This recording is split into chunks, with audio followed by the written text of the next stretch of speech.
Okay, so as I said this morning, I hope that the interpreters will find a good solution for everybody.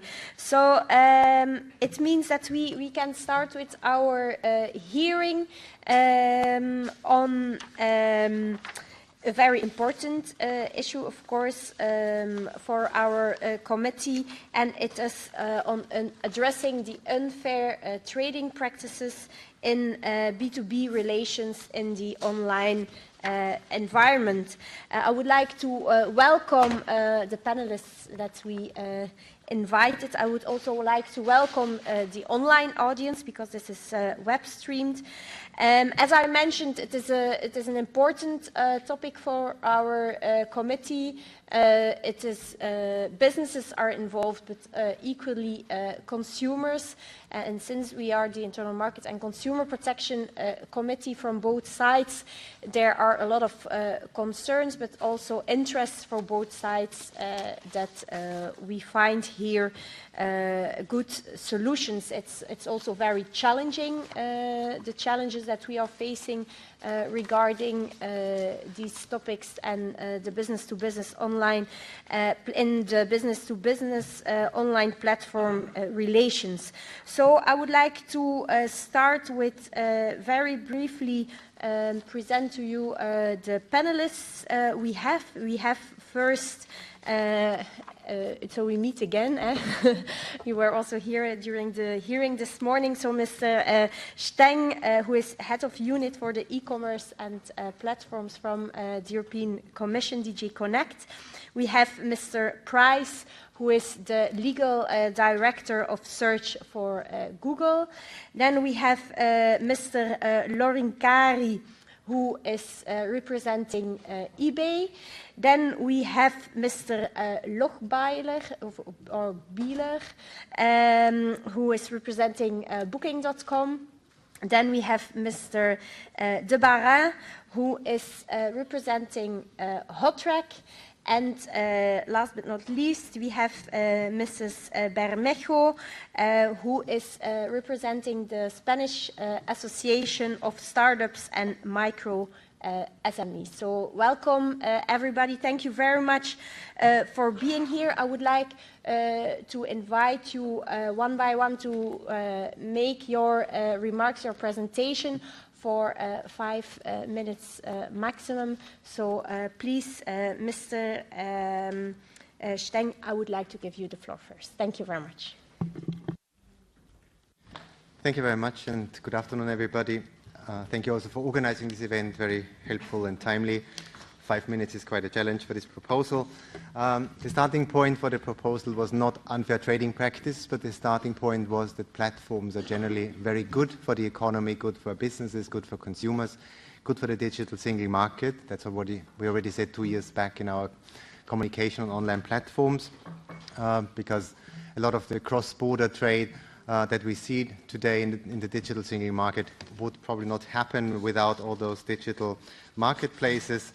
When you look into our impact assessment underpinning this proposal, we of course started by analyzing the economics of that online ecosystem.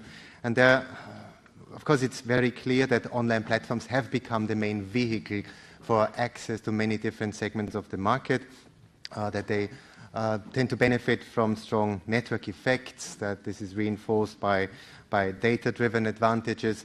All of this leading in a positive and in a negative way to dependence, if you want, that many small businesses, more than 1 million European businesses in different lines of trade, increasingly depend on those platforms to reach consumers. And that, of course, then results also in issues in terms of bargaining power between those often small users and often large platforms. But it's not only a matter of size, because also smaller platforms can have a gatekeeper function in different consumer markets. Now, the problems that we identified and examined in our impact assessment, and that is reflected in our proposal, a couple of practices that can be very harmful for businesses. It starts from terms and conditions and them being imposed unilaterally and often changed without much prior notice.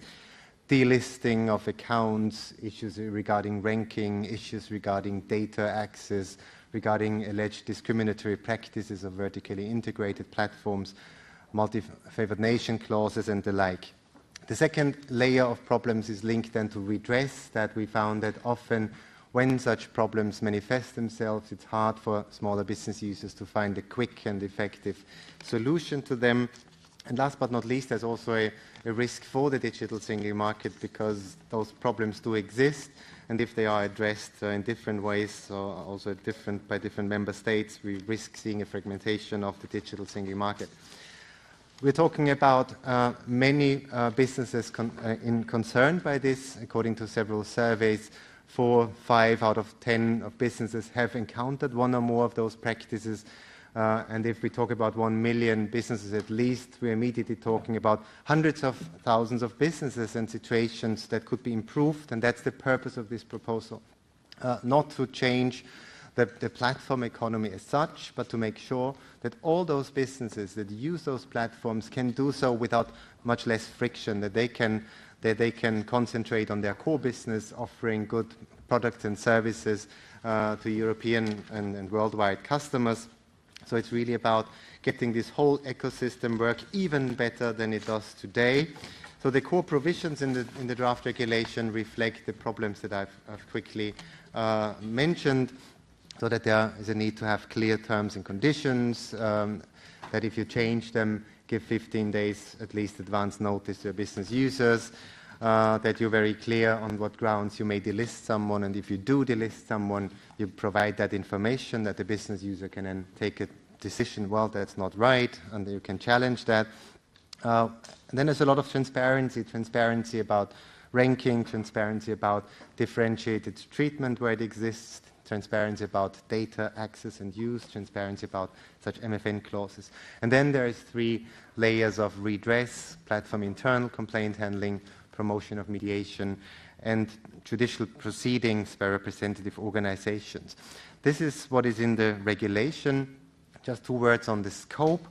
So this is about, of course, online. It's about information society services to the extent that they are used to mediate between business users on the one hand and consumers on the other, that there are contractual relationships. I mentioned the terms and conditions. Excuse me. And that's about initiating transactions. That means that it's not only platforms where the consumer immediately signs off to a contract, going on book a hotel online or buy some books online, but it could also be that this intermediation service is needed to make consumers aware of businesses, and they may then go to that business user and conclude the contract there. So this doesn't matter where it's concluded. Geographically speaking, it's about European businesses selling to European consumers, and then it doesn't matter where the platform is established. So the transaction function, the intermediation function is in Europe, and that's what matters. Last but not least, we also set up a new observatory to accompany this proposal, and we're already in the process of setting that up.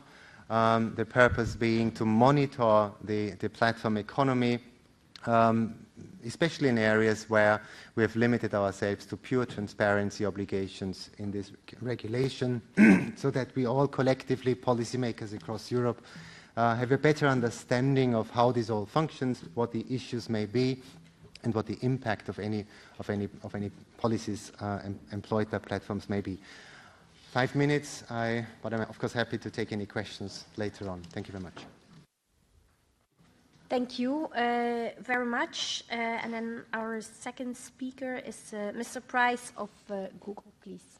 Thank you very much.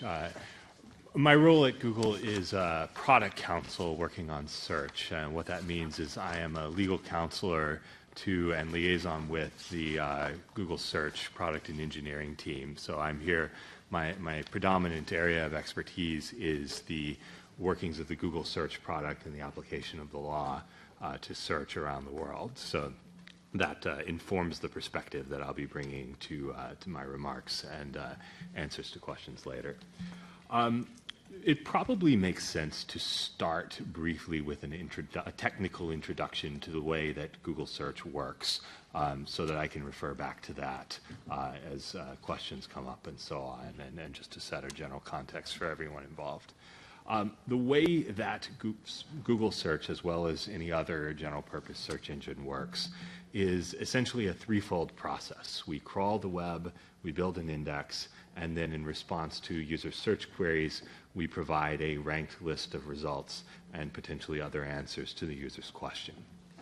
The first step, web crawling, is a largely automated process where we go out and we try to discover what is on the web. We do that by finding the set of websites that we already know about, looking for links from those sites to other sites, following those links, following the links that we see there, downloading the content that we find on those websites, and so on, forever. The web is enormous. We have seen in the course of doing this 130 trillion distinct pages, and so the process of trying to discover what is on it goes on throughout the life of the company. It's important to note that crawling the web happens in the same way, albeit at a much larger scale, as you would do as you surf the web on your own web browser. You go download a web page, you may not know much about the identity of the website other than what the website operator chooses to provide. You see the links, you follow them, and so on. We do the same, albeit at larger scale. The second step is to take what we've obtained and package it up in a way that our systems can rapidly access it in response to user queries. When a user sends us a search query, we want to be able to give them results very quickly, on the order of a few hundred milliseconds. And so it's very important that we have done a lot of groundwork ahead of time to be able to answer that question. And finally, and I think probably most importantly here, is the task of constructing a ranked set of results for users. When a user inputs a search query, which they do fairly frequently, and 15% of the time they send us a query that we have never seen before, it's important to be able to rapidly identify what are the right answers for that user. We do that by applying a series of ranking signals or clues that we use to try to place the different possible answers to the user's question in relation to one another. The process of developing that ranking algorithm is a very involved and technically complex endeavor involving hundreds of thousands of experimental steps. Every ranking step that we seek to potentially deploy to users is tested again, tested against a fraction of our traffic, and we spend a great deal of time trying to measure the impact of what we've done in order to ensure that what we are proposing to launch out to our users will make those users deliver to them more useful and relevant content. A brief discussion about the application of the regulation in question to Google search. We see in the regulation a requirement for transparency about our ranking process, and we agree that transparency is a critically important task for us to undertake so that our users and the webmaster community can see what it is that we are doing when we are seeking to build a search engine. And we engage in that transparency in a variety of different ways. I would commend everyone to our How Search Works website, which describes a bunch of the process of building our algorithm in more detail, and in particular to our search rater guidelines, which is a document that is used as part of the testing and assessment process in search, where we lay out in comprehensible, understandable text what it is that we think we should be doing when we serve search results to our users. And it's that document that basically sets out the goal for what we're trying to achieve. Very quickly on the application of the regulation to Google, our point of concern about the regulation primarily relates to the collective action process by which an organization can bring an action to have a court assess a search engine's compliance with the transparency obligations in the regulation. Point of concern here is twofold. One, to ensure that that process is transparent and open in terms of the identity of the organizations that are permitted to file such actions, what interests they are advancing in the course of doing so. And also just a fundamental discomfort with the challenge of having a court assess this principle against a relatively new regulation. The concern we have is that while we think the transparency steps that we already undertake go a significant way to achieving the transparency goals that the regulation advances, the regulation would put us in a position of some uncertainty about whether or not we are compliant with the text as it is, at least in the opinion of a court who ultimately reaches that determination. So that's our primary concern, and I'm of course happy to answer questions as they come along. Thank you very much. And then our next speaker is Mr. Lorincari from eBay, please. Thank you. Thank you very much, and thank you very much for having eBay here to discuss these very important issues, but also to organize the event during the Japan-Colombia game and not any other football game. Much appreciated. So I think I'll use my 5 minutes to convey 3 points. To start with, point number one being that platforms are the fundamental tool that has opened up international commerce markets for small businesses.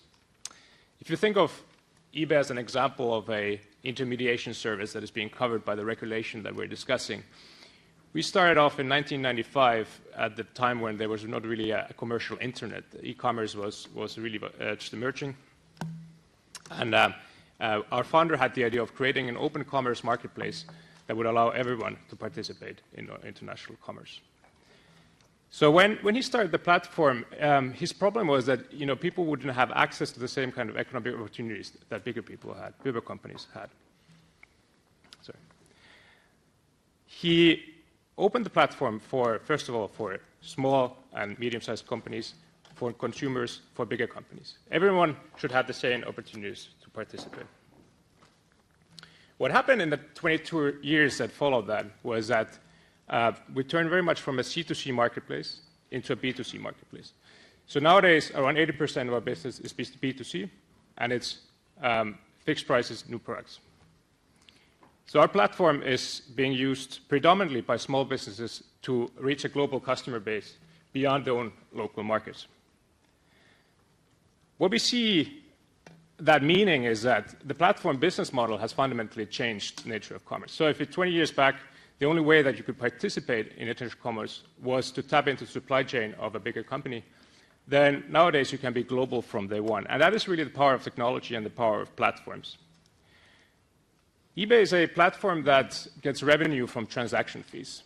And therefore, we see ourselves very much as a friend and supporting tool for small businesses. The only thing that we do is create technology that connects buyers and sellers and makes the connection between buyers and sellers as seamless as possible. Because our revenue model is geared around transaction fees, it also means that we win when our small business users win. So we see our role in policy and in the economy at large as a voice for small businesses that want to use technology to grow and take economic advantage of the digital economy. Point number two being that it makes sense to look into the right framework condition for online platforms. Given that platforms are so incredibly important, whether you look into e-commerce or services or access to information and social interactions, platforms have emerged as the facilitators of activities online. However, in our view, there are bigger problems currently that small business users are facing when they try to sell online. So, for example, if you would ask small businesses that use our platform to trade, what are their biggest challenges when they try to get online, try to get on our platform and sell to consumers in their own market or in other markets, they would probably say things like VAT and consumer protection rules being barriers to participate. You might also think of contractual restrictions to growth. So, for example, suppliers would still restrict their retail partners from accessing the internet, accessing online platforms, and selling to consumers worldwide. So, while it makes sense to look at the regulatory framework for platforms, it does make sense to look at it from the perspective of enabling access and allowing everyone to participate. Now, point number 3 is that platforms are very different from each other. So you will have platforms that enable service exchange, platforms that enable exchange in goods. You'll have platforms that compete with their users. You'll have platforms that don't compete with their users. You'll have platforms that enable small businesses, and you'll have platforms that enable bigger businesses. So when discussing the regulation and thinking the Parliament and the Council, it's important to look at the specific challenges that business users are facing on these different platforms, identify solutions, and be very targeted in the way that those are being addressed. My final point would be that in order to have a successful and an efficient platform ecosystem, it's good to keep 2 principles in mind. So on the one hand, to allow SMEs to participate and successfully compete in the online market with bigger, more established industries. On the other hand, platforms should be able to efficiently run their platform and curate their services to balance the needs of both sides of the market, so the consumer side and the business side of the market. Just to give you an example of the latter, so they need to be able to manage a platform and to curate it is you think of prohibited items, unsafe products on an e-commerce platform. So if we are very strict and rigid about, for example, time limits that need to be respected to make changes to terms and conditions and policies that are being applied on platforms, then we might end up in a situation where an e-commerce platform cannot react to, for example, new unsafe products being placed on the markets and those products not being able to be removed. So some level of flexibility is needed in order to safeguard the sort of fundamental principles that need to be balanced here. Thank you very much. Thank you. And then our next speaker is Mr. Lochbeiler from Booking, please. Thank you. Good afternoon. I had some slides. Is it possible to put them up? Oh, yeah, working on it, but I will go ahead. Thanks for having me. Good afternoon. I represent Booking here, but I'd also like to mention that as a board member of the European Travel Technology and Services Association, I also speak on behalf of ETSA in that function. Booking is a European company founded in Amsterdam in 1996, and from the start the mission was really to use the internet and use technology to bring travelers and accommodations together. Back in 96, most hotels did not have a website, so colleagues back then were really scanning photos, uploading them, and availability of hotels was faxed every morning, so just on an anecdotal basis. This is how it started, technology at a very different stage that we're using today. In the meantime, we have grown a little bit in these 20 years. I'm not going to go through all these numbers here, but we're proud to have 200 offices around the world, and the purpose of these offices is to be close to our business partners primarily. The travel market is still, that was one too much, travel market is still very fragmented and actually very complex, and this is just a very quick screenshot here. And it's everything from the small family-owned bed and breakfast around the corner to the Googles and Facebooks and possibly Amazons of this world. And somewhere in between, you have the online travel agencies such as Booking.com. Just to give one number, the share of all bookings is around 25%. It differs a little bit market by market, but roughly speaking for Europe, this is the share that all the OTAs cover together. And I would say the main distinction factors in this complex landscape, if you run an accommodation, you can have direct versus indirect distribution, and you can have online versus offline distribution. I think these are two important criteria to look at, and then for each of these there are many different ways of how to use these channels. So how does it work in practice? Through our services, we create value for consumers in terms of choice, transparency, ease of booking, guest reviews, customer service, and we create value for our business partners, the accommodations. Being a two-sided platform, there is an inherent interest of maintaining good relations with both of these sides. It can't be one or the other only. Today's focus is about the relations between platforms and businesses. So how does that look? Booking operates on the basis of an agency model.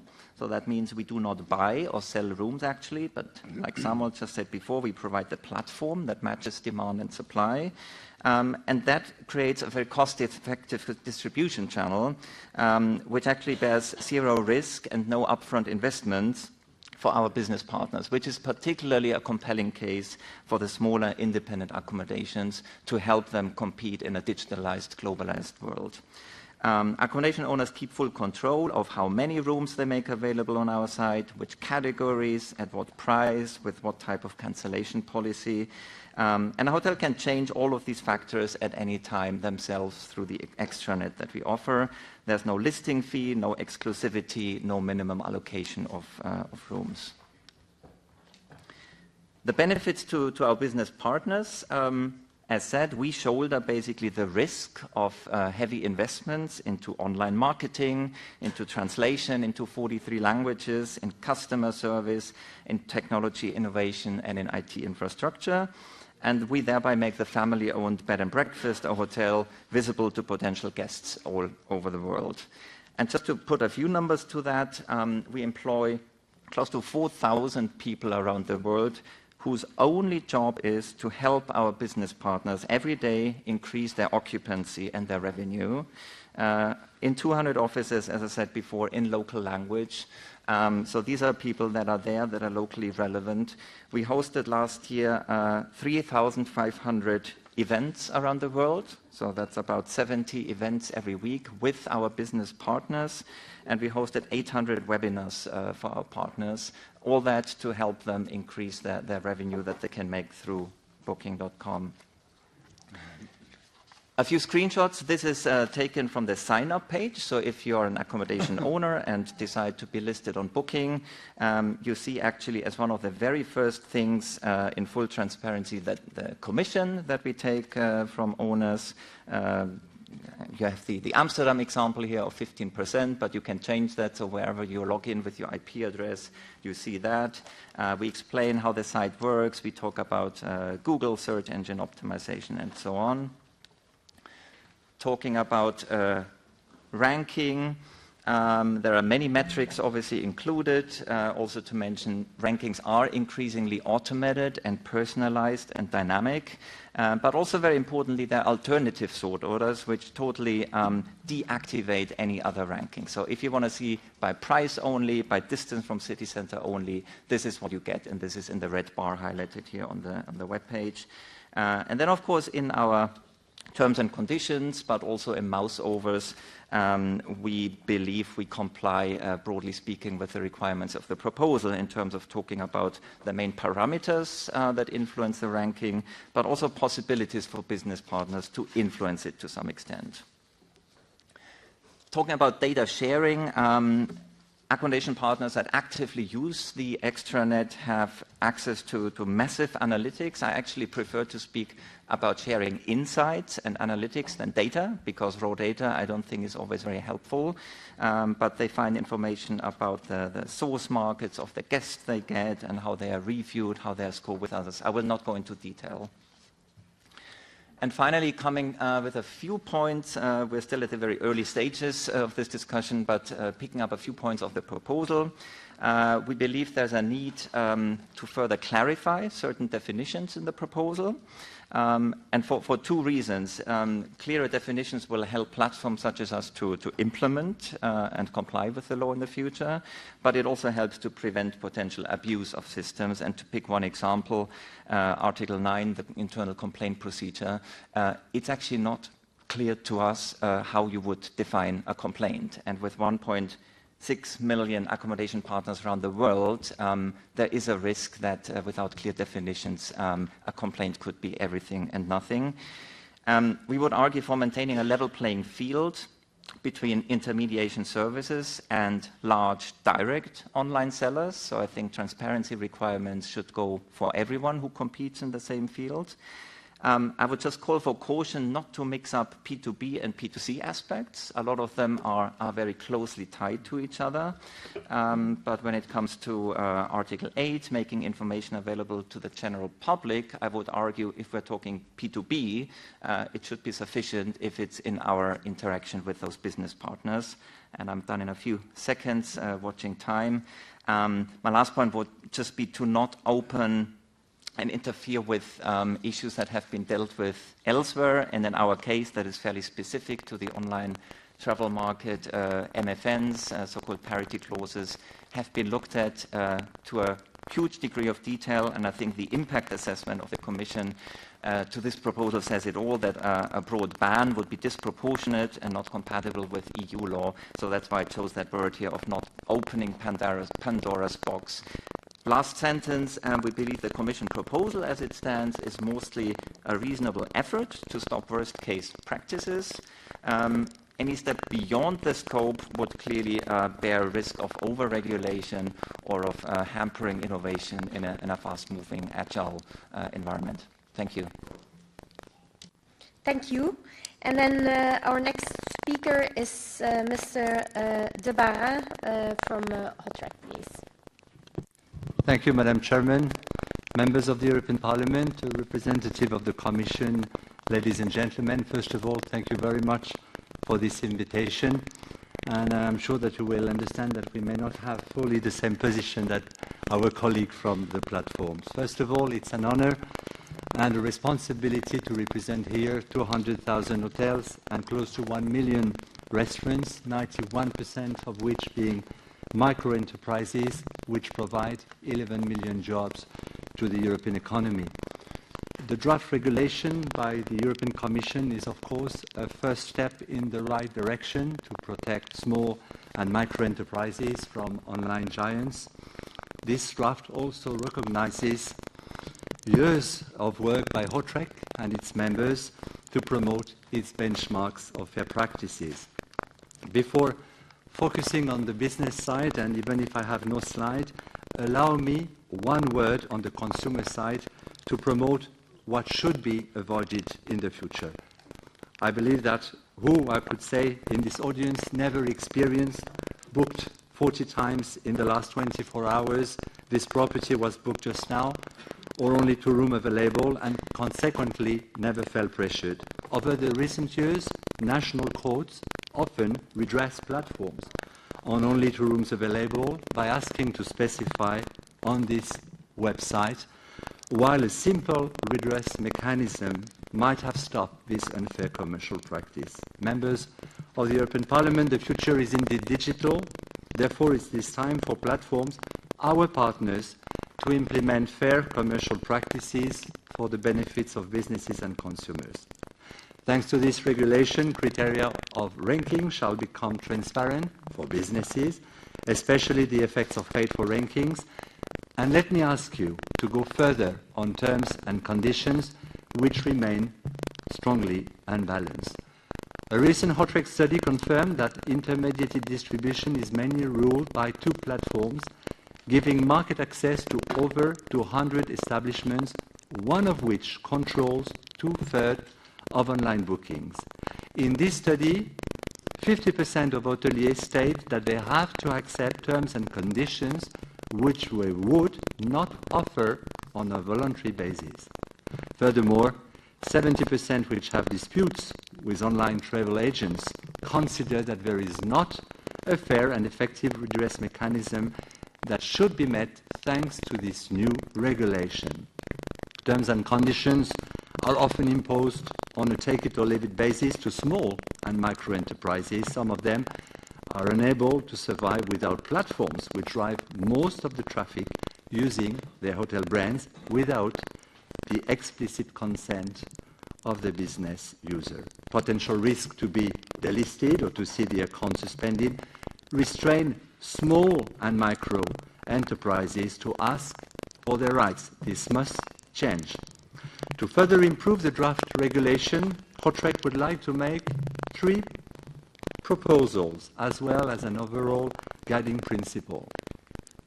Number 1, control by the business user of its own brand. HOTREC considers that entrepreneurial freedom shall prevail and that hoteliers, business users, shall have full control over their intellectual property rights.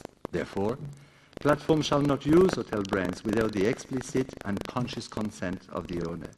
This shall also, according to us, apply to platforms' affiliate programs, also with the right for business users, hoteliers, to opt out from the website of their affiliates.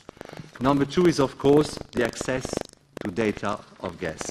Business users shall have access to the data they generate by placing their inventory on platforms. Indeed, relationships between a customer and a hotel shall not be operated through the platform when the booking is completed.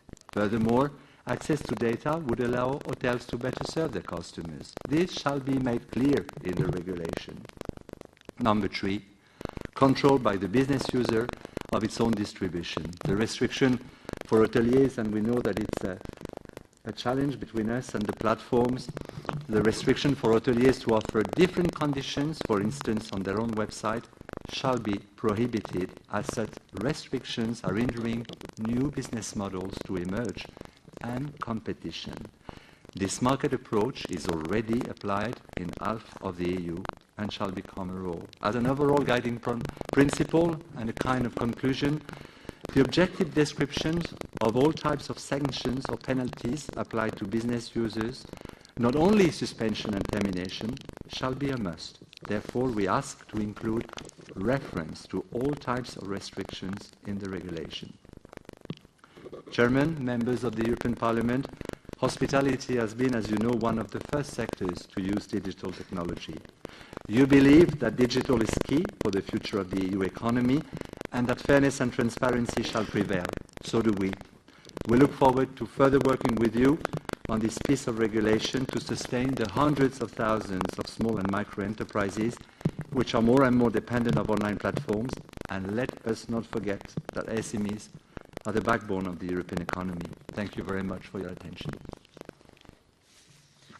Thank you. And then our last speaker is Mrs. Bermejo from the Spanish Association of Startups and Micro SMEs. Please, you have the floor.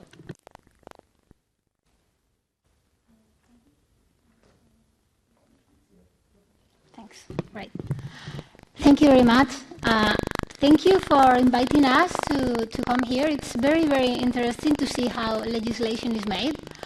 Well, the first thing that I wanted to talk about is the political context of this. Like for us, it's a challenge what is happening in Europe. We welcome the idea of the digital single market. We think it's all these new regulations that are being created in Europe are made with good intentions, and we welcome that. We think it's great to try to regulate so we have the same regulation in all Europe. That's important for startups. But at the same time, we are overwhelmed with all this new regulation.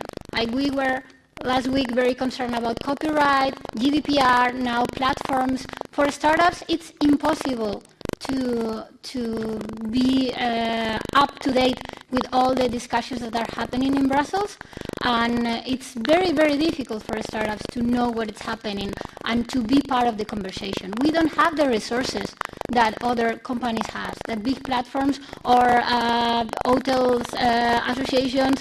We don't have that kind of resources, and startups individually, they don't have the resources to be part of this conversation. So we do what we can, but be aware of the unintended consequences. Because if we are not part of the discussion, and all the focus is on the big platforms, sometimes the regulation has don't take into account things that could harm us, and that it's very important. We do what we can, but it's very, very difficult with all these different legislation that it's too fast for us. Also, for startups, it's very important to have a stable legal framework. We need clear rules to be able to focus on developing innovation. And on this, this is creating a lot of legal uncertainty. To give feedback to this proposal, we talked to several startup lawyers and to several different startups. And one of the things that they told me is that a lot of the startups don't comply with legislation. They don't do that because the cost of complying with legislation would be not to be able to survive, because the resources we have is very limited. So even though this, the concrete legislation could be fair, for us, if we put one legislation on top of the other, it's impossible.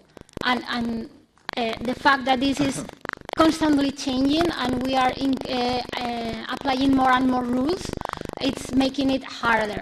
So even though when we have time to digest the legislation, for example GDPR, we think, okay, this is good at the end. This is good, but having to adapt constantly to new legislation is very complicated for us. So, and now to the topic. The scope for us of the new regulation is too wide. It's not the same. For example, this applies for us. We are the protected side. If we talk about app stores, but we are the part that has to comply with legislation, for example, if we talk about marketplaces. And we think that doesn't make sense to put everything in the same bag, because the power balance is completely different. So, for example, when we talk with software developers that do apps, for them it's very good to be more protected if, for example, their app is retired from the App Store. That is important for an app. If an app gets retired from the App Store, that's a disaster. But for example, as the marketplaces, you imagine there is a lot of startup in Spain that are, for example, a platform that put in contact dentists with potential patients, or veterinary clinics with the pet owners. And for these platforms, their goal is to gain the more business owners, the better. And they don't have many resources, and there is not a bad power balance between the business owners and the platform. And if you try to defend the weak part in this equation, well, the power balance is completely different if it's a big platform that it's a monopoly than if it's a lot of small platforms that try to compete to have the more business owner in their platform, the better. Also, the thing about transparency, we think it's very, very important to give flexibility to be able to protect from bad actors. So, for example, in these marketplaces that I was talking about before, there is a lot of business owners that hire bad actors to do fake reviews to increase their position on rankings. And these platforms need to be constantly adapting to these bad practices to be able to make their ranking the more reliable, the better, and the reviews the more reliable, the better. Because if the customers that go to the platform find that the ranking is not trustable, or the comments are not, or the rating are not something to trust because of the bad actors, the platform, it's not useful neither for the final customer or for the business owners that don't use bad practices. So in this sense, we ask to give us flexibility and to be careful that the transparency don't make us reveal too much so the bad actors could use that against us. And to finalize, very, very specific, we don't understand the Article 7. We find this very confusing, especially the point 2b, because we don't understand if we are supposed to tell the platform as app developer, for example, we are supposed to tell the platform what data we have from customers. We are not sure what this means. Well, I exceed my time. Thank you very much. Thank you very much for sharing your views with us. So I would like to open the floor now to the members. And first, Crystal Schaldemose, who is the rapporteur on the file for the European Parliament. Crystal. Thank you very much, and also thank you for all your interesting presentations. And I have to start by saying that I really welcome the proposal from the Commission. I think it's good we have the proposal, and I'm looking very much forward to work with it, maybe to change it a little bit or improve it a little bit, but let's see where we end up. But I also have to say that I haven't made up my mind yet where to make proposals for changes. So I'm really listening to all of you in order to try to understand and learn what can we do, where are the problems, and what works well. But I have a couple of questions, if you allow me. First of all, to Mr. Price from Google. You said that you are not so happy about the collective actions or collective redress. Well, I'm a bit surprised about that. I thought that the United States were #1 in having these kind of systems. So could you maybe enlighten us? Do you have any kind of things like this in the United States that we could learn from in order to make our proposal here function better or function at all? To eBay, well, it was very interesting to listen to you, and I have followed your changes over the years from consumer to consumers and now from business to consumers. I'm wondering, are you working in the area of even manufacturing some of the goods yourself in the future? Is that a change we will see if you haven't already done it? And if you're going to do it, what kind of changes would that have on your customers, on the businesses who are placing goods at your site to sell? I would like to learn about that. Booking.com. Well, I suppose most people in this room has used your service. I have. My 15-year-old son asked me the other day, we were not talking about this legislation, but he asked me, Mother, is it really true that while I'm sitting here looking, that so many other people are looking at the same hotel as I am? And then I had to say to him, honestly, I don't know. But it's good that you're a bit critical, because it might not be the case. And since HOTREC took this case up as well, I would like to ask you, how does this function? I'm really just wanting to know about how it functions. You were also saying that you had very good relationship with your customers, with your businesses, both the consumers and the business side. Now we're talking about the business side. Do you think that if hotels and bed and breakfast and things like that really had a chance to make advertising and could choose not being with you, that they would stay with you in the present situation? Or do you really think that you have a kind of a monopoly? I mean, if they are wanting to sell rooms, they need to be at your platform, but they would probably choose not to be. Do you think that's the case? I'm really asking openly here. And if you have a dispute with some of your customers, not consumers, but the hotels, what are you doing to them? Will they be ranked lower if you think that they are not complying with the rules? Or how does it function? Are you going into a dialogue with them, or how does it function? I'm curious about knowing what to do there.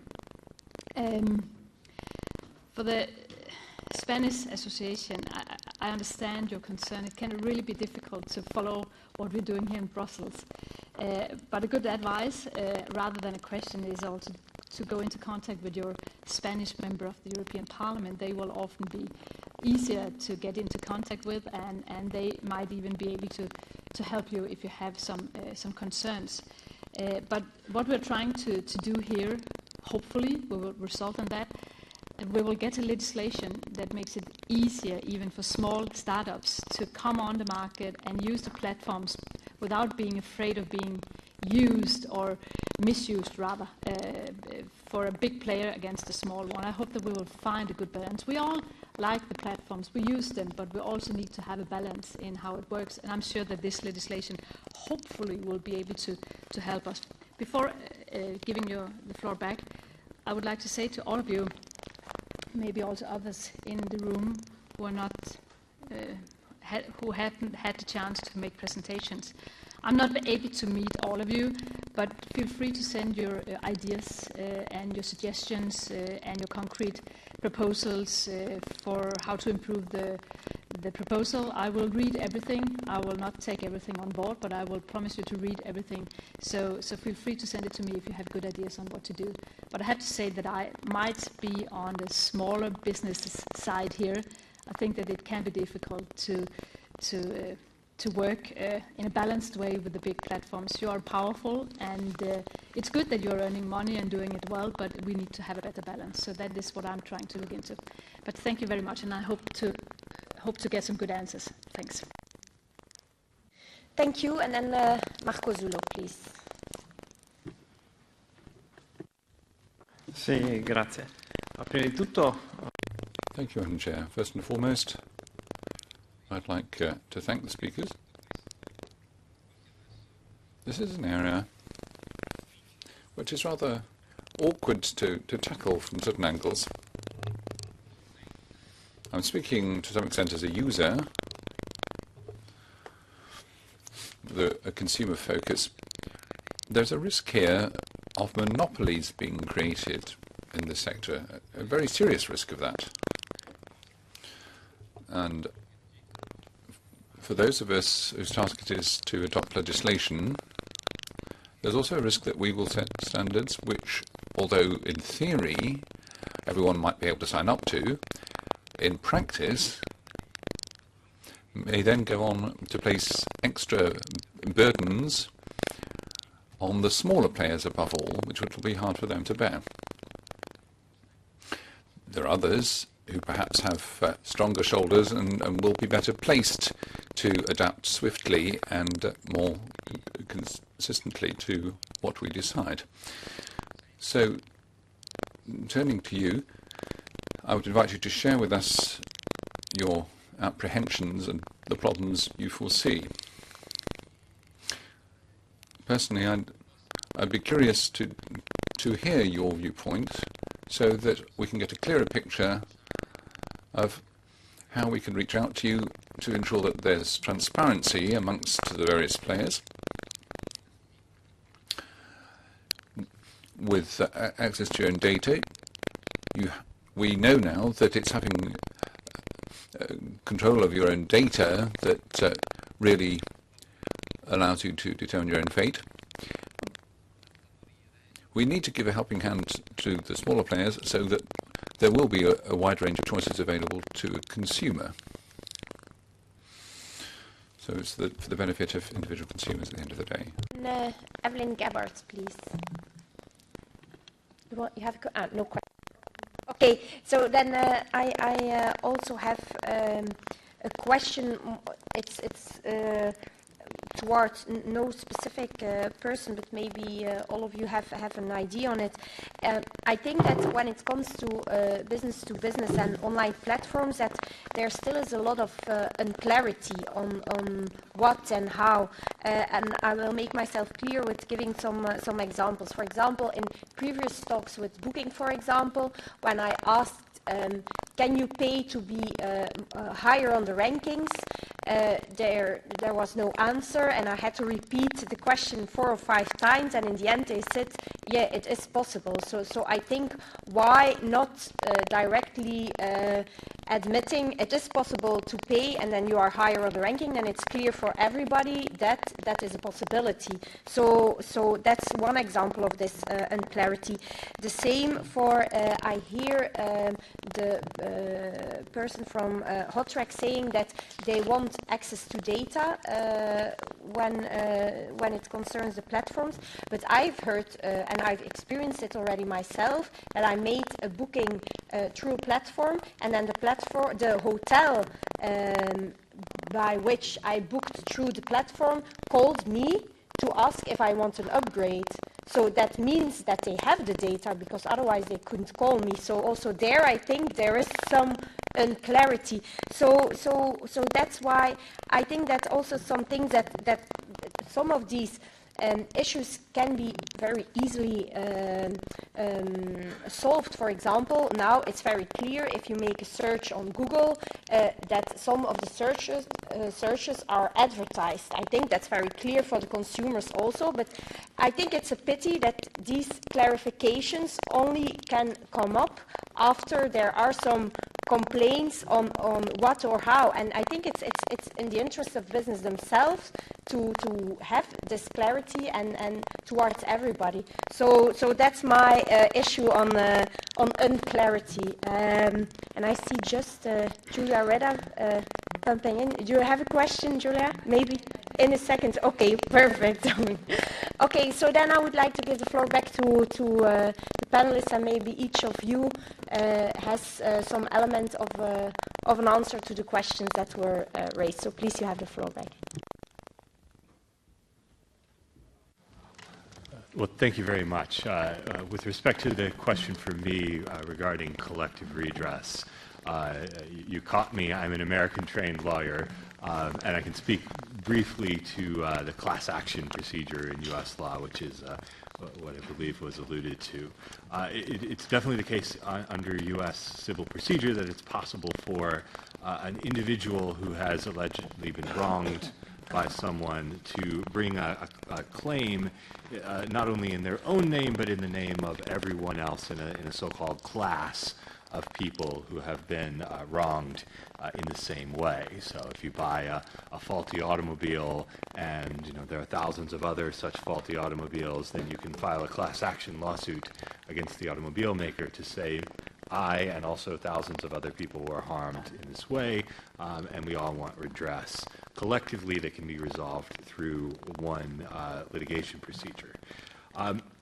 Importantly in that process, something that American courts scrutinize very carefully at the beginning of the case is the question of whether the class representative is truly representative of the entire class as a whole. That is, does this class representative have the same kind of claim as everyone else, or do they have some kind of distinct interest of their own that would make them not the best party to carry forward the claim?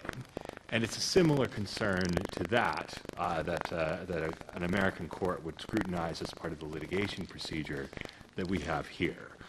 With respect to Google search specifically, if the debate is over the placement in ranking that a particular group of websites has, and the concern is that they are not ranking highly enough, for instance, the implication of that is that there is someone else who is ranking higher. And generally speaking, the people who are ranking higher are not complaining. And so if the result of an intervention is going to be either to directly alter ranking or provide transparency that may have the secondary effect of changing who ranks where, then there's an important concern that the group that's raising the claim is truly representative of a broad enough class of organizations that may, in our case, appear in the search rankings. Our concern is that the groups that may file these complaints may in practice be organized or funded by a subset of organizations that do not have the broad interests of our users in mind. And it's from that direction that our concern stems.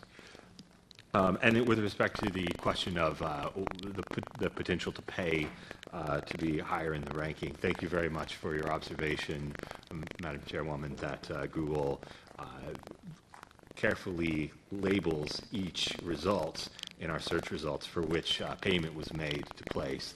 Those are badged as ads, and I'm very happy to confirm that if you do not see the ads treatment on a result in Google search, then Google has accepted no payment to include or rank that. We rank those things based solely upon our assessment of the quality of that result for our users.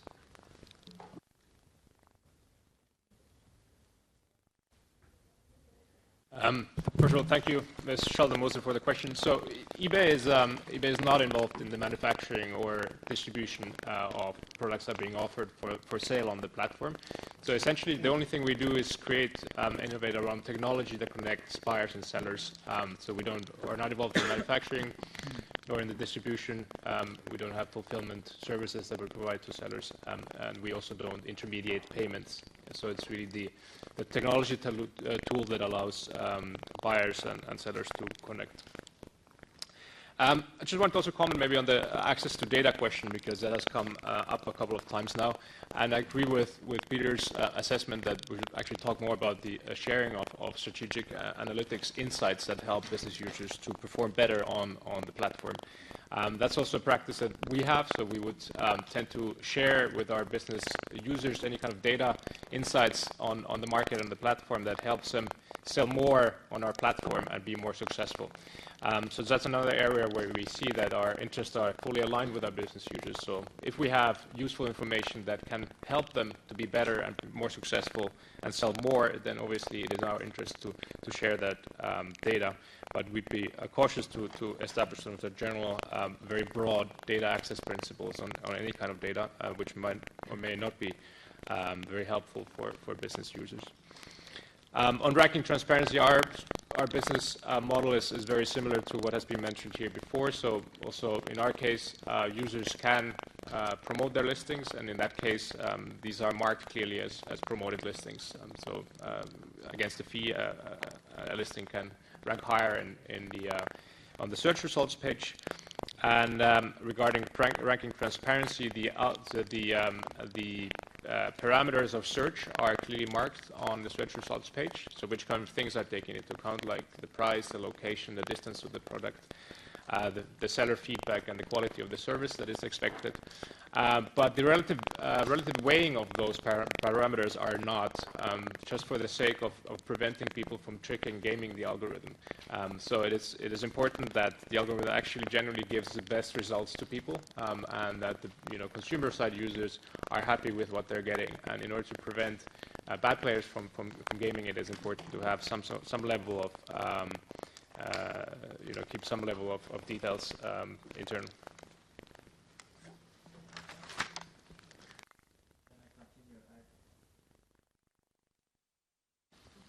I've noted 3 points from Mrs. Sheldon-Moser and one from Madam van Bosholt, whereas I think Mr. Danti's point was addressed to HOTREC. I missed the beginning, but that was my understanding.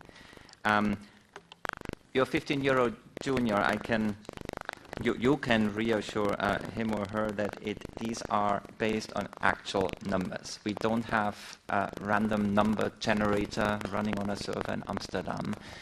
These are actual data. It's either people currently looking at a property or booked today, which is actually within a 24 hours time window, to be precise, because that makes a difference whether you are in Australia or in California, or the number of rooms left on our site. And just to give one figure, I mentioned we do roughly 1.5 million reservations every day. If you break that down, that is around about 1,000 every minute. So that gives a certain volume of data which allows us to draw these analytics.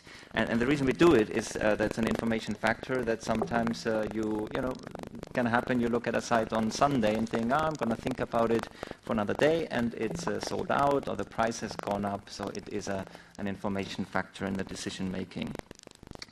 On your second point about market power and the risk of monopolies, I've first of all, I would like just to repeat that looking at the total accommodation market, online platforms, of which we are one, account for about 1/4 of this. So 3/4 of bookings come from elsewhere through multiple channels. It's a competitive landscape. If you look then at the online part, your question was, if you're a small bed and breakfast, do you first of all stand a realistic chance to compete? And I think there was a second part. If you had this realistic chance, would they still stay with booking? Now, first I would say that is ultimately a business decision, and you will want to fill your rooms. And if you get that in a reliable and cost-effective and fair manner through booking, then probably you will stay with booking. You might not want to put all the eggs in one basket and diversify your channels. But I think there's another part also, and that is to realistically look at how online marketing and online search works. And I might sound a little drastic, but the honest answer is, do you as a small bed and breakfast stand a realistic chance to bid directly on booking and compete with global chains and others? That's probably a very tough one. But that brings me back then to the advantages of a platform such as ours. Because if you decide to do online bidding yourself, you have upfront costs, you take the full risk, you have no guarantee if someone clicks on that, and once they click, whether they also book. Whereas in our case, you have zero upfront cost, and only when we bring additional guests, and only once they have arrived, checked in, checked out, paid, then we will send an invoice. And again, I repeat, the effective global average commission is 15% with zero risk. On the question of, do we punish business partners when they complain? We don't. We delist properties only ever when there's a breach of the terms and conditions, and these are typically serious cases. But this is also not our first approach. Our first approach is to enter dialogue. I said we have close to 4,000 people who are dealing with our property partners every day, so we would sit down and try to find solutions. Sometimes it's misunderstandings, sometimes it's errors, but there's certainly no mechanism. And also, frankly, we have other priorities than punishing our properties. We want to further grow. We want to be able to show the widest possible, most diverse portfolio that we can. So it's not our interest to delist or to punish properties. We focus our efforts rather on building business with these partners. And briefly, Madam Chairman, on your point on lack of clarity, often can properties pay their way up in the ranking? First of all, we're all learning, so I say that in all honesty, and we're also here to understand and pick up ideas and then change things and improve things. And secondly, it's not as black and white. I would still answer, can you pay your way up in the ranking? I would say no. At least not with a guarantee. Do we have schemes for additional marketing where you can temporarily offer a higher commission and get some improvement in the ranking? Yes. This is marked in the meantime on our site. There is a banner, like you have mentioned, for Google, Amazon, and others, which says promoted with a mouse over, which also mentions that a higher commission is part of this. And on the last point, access to data. First of all, no one owns the consumer. I don't want to be owned by Booking, by eBay, by Accor, or anyone else. I want to make my own decisions when I book directly with a hotel, and you might be surprised, I do that sometimes. There are niche hotels who might not need to be on Booking because they have direct bookings, they have already now, next year, a 60% occupancy, perfectly fine for them, and I book some of them also myself directly. So nobody owns the consumer. Secondly, yes, I have received also phone calls and WhatsApp messages from hotels who do not only offer additional services, but encourage me to cancel my booking on Booking.com and book direct with a slightly better price. Is this fair? I leave that to your own assessment after we have invested in that customer. And last point, and then I will be done, but there were a series of points directly, so I take the liberty to take the time also. About sharing data, there are privacy limitations, there are data security limitations. We believe our systems are safer than the average of our business partners, so we have had data compromise. We prefer to run it ourselves. There's a customer service dimension. We believe we provide a great customer service, and we're using machine learning and artificial intelligence to respond within 5 minutes to standard questions like, is there a parking space available? Can I change my check-in time? So I think from a customer centricity point, which we follow, we deliver on this. And again, of course, there are also commercial interests. We do not like people to find a property on booking and then them getting discouraged or encouraged to cancel that booking. I hope I covered the points. Thank you.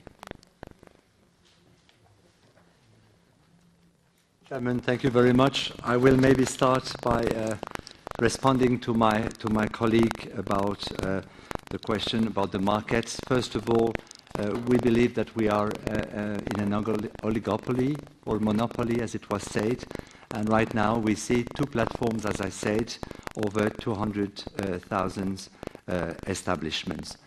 It is an increasing market.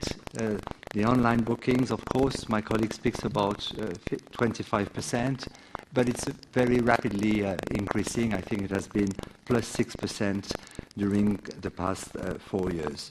What I think is important to say when we look at the questions of asking for the ban of parity clauses, we think that the situation is not fair, and when looking, for example, as what is called pre-riding, I think my colleague from Booking.com was talking about it, it means people looking at booking to make the market and going to the website of the hotel to book it. It's very important to say that there was a request from the German cartel office proceedings, and Booking.com could not prove negative consequences on that. The same with DG Competition, with the European Competition Network at the end of April 2017, only 1 year ago, which did not find any negative impact for platforms, including France and Germany, where the bans had been implemented already. So it's very important for small establishments to regain their entrepreneurial freedom. And when I was speaking about brands, which I think is extremely important, we know the complexity of how the traffic is being driven on the internet. Of course, when you don't have the control of your brand, it's much more difficult if you want to have a small establishment still having the opportunity of a direct booking. This is not possible, and when my colleague talked about direct booking, I fully agree with him, and said, well, if we want direct booking, we have to give the opportunity for a small business establishment, a small hotel, to give other conditions. So that will be the only possibility for that. There is also a point that I want to make, it's the question of reciprocity. Right now, for example, when a platform like Booking.com is using the brand of an hotel, the hotel cannot use the brand of Booking.com. So that's something very strange. And number two, which I think is extremely important, is with regard to parity clauses. You all know that today, when you give a room to a platform, you have to apply the same conditions. I found yesterday in the terms and conditions of Booking.com that they have the possibility to decrease their price up to the level of the commission. Personally, that's a personal opinion, but this is not a fair practice when you impose parity clauses to your partners, knowing the marketing power of those platforms. This is the reason why hotels are booking on Booking.com, because of the marketing power, and they will still be there even if parity clauses will be banned. It's what the DG Competition has been able to see. So I think that's a very important point looking at this. Secondly, I think there was a point about rankings.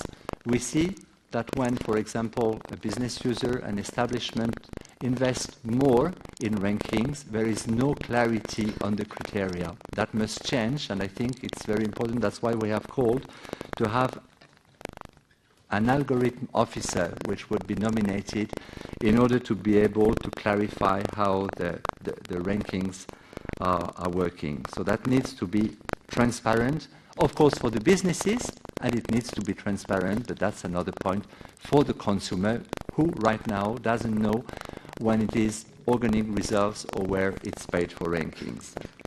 About the data, we consider, and it's maybe to respond to MEP Van Bossut, as of now, when you make a transaction with a platform, the email which goes to the hotels is not a proper email with the name of the person. So there is not a direct contact, and we consider that the data of the guest, which is generated by the platform itself, shall be back to the hotel, number one, to better serve the customer, and of course, to invest accordingly and to innovate to respond to all those demands. So that's the three main points that I wanted to do. And to conclude, it's about the complaint handling. We believe that right now there is not a fair system. We've seen many small companies and members being delisted or having no contact with Booking.com, and the proper system is not in place. So we really need this system of complaint handling. It's Article 9, where we consider that no subjective criteria to drive complaint handling. We should make it more transparent, even when the complaints are considered negligible, as is being said. So we need to do this.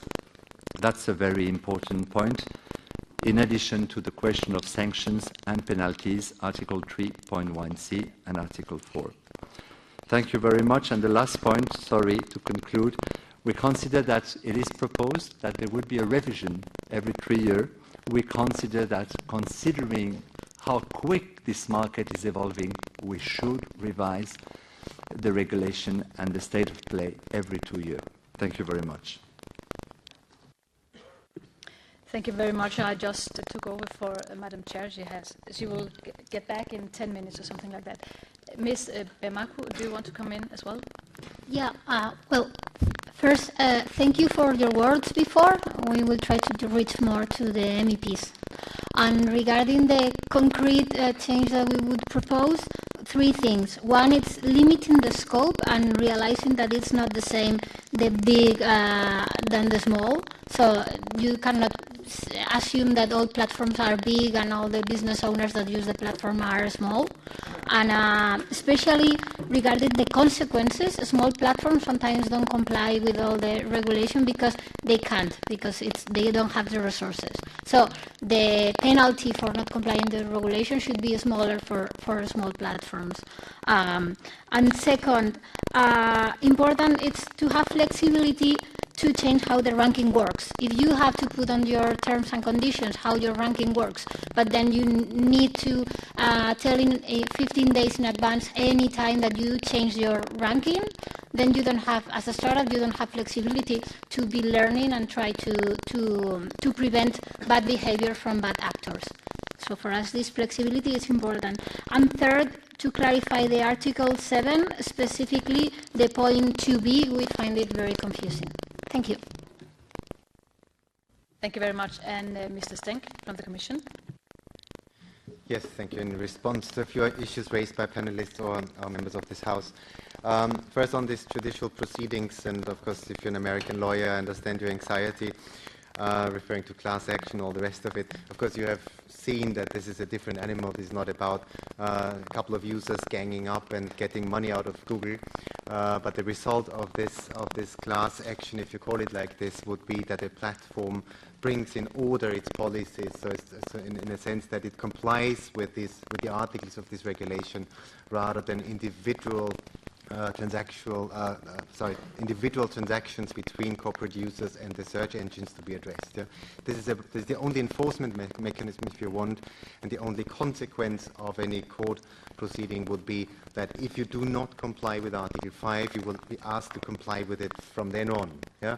And Article 5 is quite clear what the objectives are and what type of transparency would be expected to comply with the objectives outlined in 5.3. Now, in terms of the eBay representative referred to the regulatory framework more broadly speaking, and I agree with you, of course, that we need a business-friendly framework overall. And this is not the only proposal here, this is the platform proposal, but of course the whole DSM, hopefully, and I hope this together with the chair of this committee, that what we are doing here in Brussels will eventually make the digital single market a reality and make it easier for companies to sell cross-border. I would not want small European businesses just to depend on platforms. As much as I like platforms being enablers, I would want as many businesses as possible to have a choice, either sell through a platform and or directly, and for that we need, of course, a good regulatory framework. Now, you also referred to the diversity of platforms that we cover in our scope, but then again, the issues that we address, they are very common and they are very transversal, because all the marketplaces that we have in scope have in common not only that they are online, but every time there is terms and conditions, every time there's a risk of delisting, every time there is some ranking mechanism which is inherent in any platform business model, every time the data plays a role, and so on. So the issues are very much the same, but we did not go into much detail. It is principles-based, and we set some common sense, I would almost call it common sense principles that every platform should adhere to. And those are phrased in a way, and that's in response to this Spanish colleague here, that even small platforms, in our view, should not have difficulty complying with them. We're not talking about, GDPR type of compliance. Here we're talking about very basic principles. Be clear and transparent about the rules of the game. The only slightly more difficult provision probably, which is the complaints handling mechanism, there we have an SME derogation. But for the rest, to have clear terms and conditions and to deal with your business partner in a decent way, that's common sense. That is good industry practice, because we're not claiming that each and every platform out there of the 7,000 that we have in Europe is bad on all of these accounts. There's many good practice out there as well, and probably a growing platform could also probably prevent making mistakes that others have made on their own journey, because I've talked to larger platforms that said, well, actually, these things may occur, but we haven't paid enough attention to this in the growing up phase, and we have focused so much on satisfying our customers and have loyal consumers at the end that we a bit neglected the relations with the business sellers. So in that sense, I think we can also spread good practice across the board.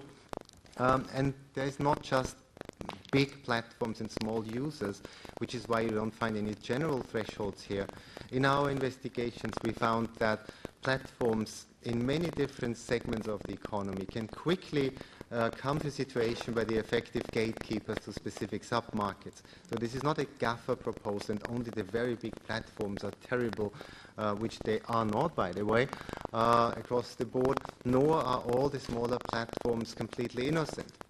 When we asked our business users in surveys to flag platforms with which they have worked and faced problems with, we got lots of different platforms. We looked into many examples of small platforms below 200 employees, which would be small by traditional standards in the offline economy.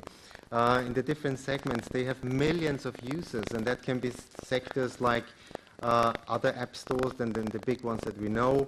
It can be the main platform to sell watches. It can be the main platform to sell beer, to sell wine, to sell art history, and so on and so forth.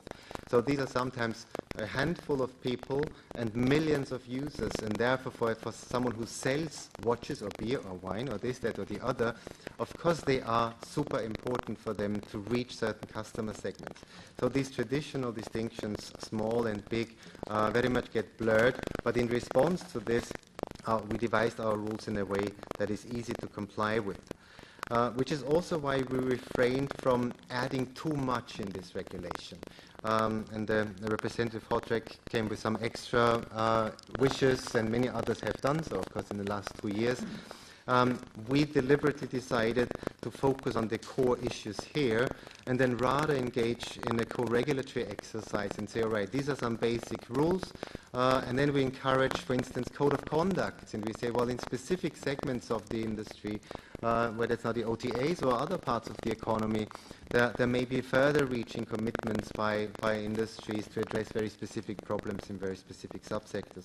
And then, of course, there is the observatory, then, of course, there is the review clause to address any other issues that may still pop up as super important. Last but not least, Madam Chair, you yourself asked some questions for clarity's sake, and I think this summarizes the whole proposal in a way. This is about more clarity. This is providing more clarity on the rules of the game. With our proposal, we are not changing the rules of the game. We are not mandating access. We are not prohibiting this, that, or the other, but we are saying, dear platform, small or large, be very clear about how you do business with your business users, and then live up to that. And that's what this proposal is all about. Thank you very much. I have a couple of questions more myself, since we have a little bit more time. It is primarily to Booking.com, sorry. It's so easy to understand what is happening because we are all using Booking.com. I think I would like to ask a question around the term fair terms when you trade with the business side. I personally think that it is fair enough that they have to pay 15% if you sell a room for them. That's really fair. But do you think that it is fair for hotels and bed and breakfast to be not to be allowed to sell the other rooms they have for a lower price? I mean, you have the terms that you have to sell it for the same price. Is that a fair term? I mean, okay, you're paying even for the concrete product when you sell a room, but then still you're also deciding what kind of price this should be for the other products. Do you think that's fair? And a question also for the Commission. Why didn't you suggest to use the term fair terms in the proposal? Couldn't that be something to make it even clearer that the platforms should have fair terms and not just terms? Yeah, will you start?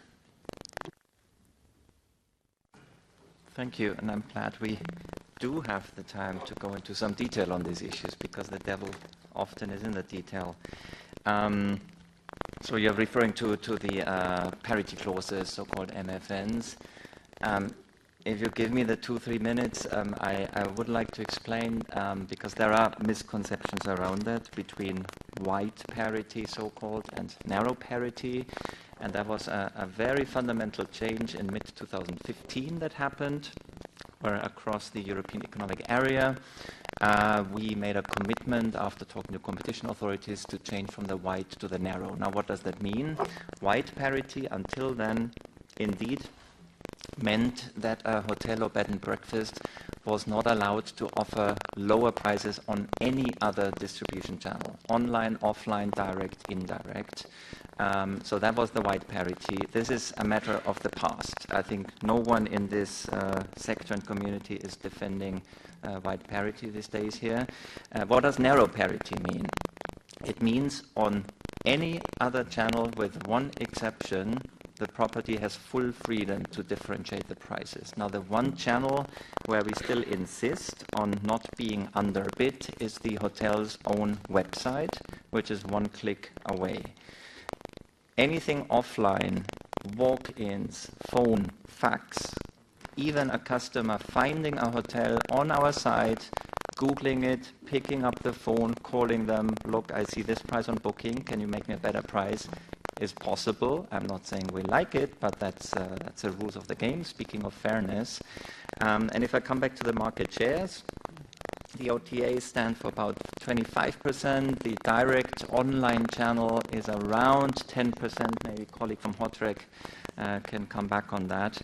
But that still leaves 2/3 to 70% of the market where there's absolute full freedom to offer better prices. So I'm actually glad to have the opportunity to clarify that. And then to the question, is it fair?